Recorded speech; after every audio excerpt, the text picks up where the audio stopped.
Mag-ingat sa ilang mga nagbebenta ng motor sa social media sa napakamurang halaga. Babala ng pulisya, talamak ngayon ang talon, kasa, modus. Kung ano yan, alamin sa balitang A to Z ni Kim Salinas. Pagbili po namin sa motor, maganda po talaga yung presyo, mababa lang. Kumbaga parang nalabat first sight nga kami sa motor. Ang labat first sight na iyan ni alias Rani sa nabiling murang motor na uwi sa mapait na pagsisisi. Nabili niya sa marketplace sa social media ang motor sa halagang 28,000 pesos lamang. Automatic na 2019 model at parang brand new ang itsura.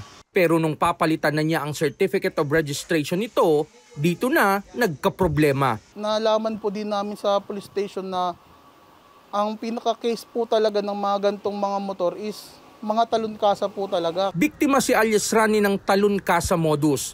Ito yung mga second-hand na motor o sasakyan na tinakasan ng original buyer ang hulugan nito at sa halip, ibinenta sa iba ng mura. Sa kaso ni alias Rani, tinangay ng seller ang kanyang bayad pero may balanse pa pala ang motor. Ang daming nagbebenta ng talon kasa ng motor.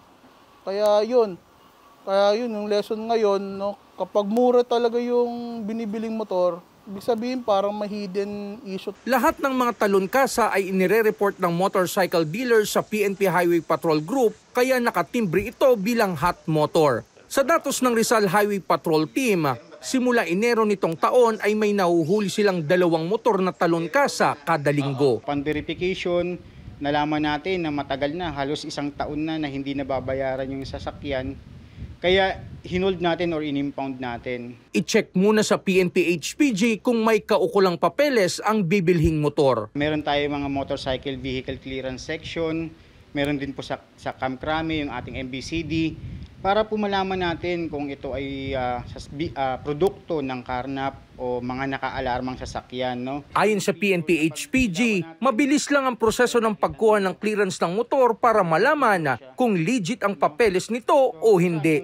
Dagdag pa ng mga otoridad, huwag madaliin ang mga transaksyon para hindi masayang ang pinag-ipunan para sa bibilhing motor. Para sa Balitang A to Z, Kim Salinas.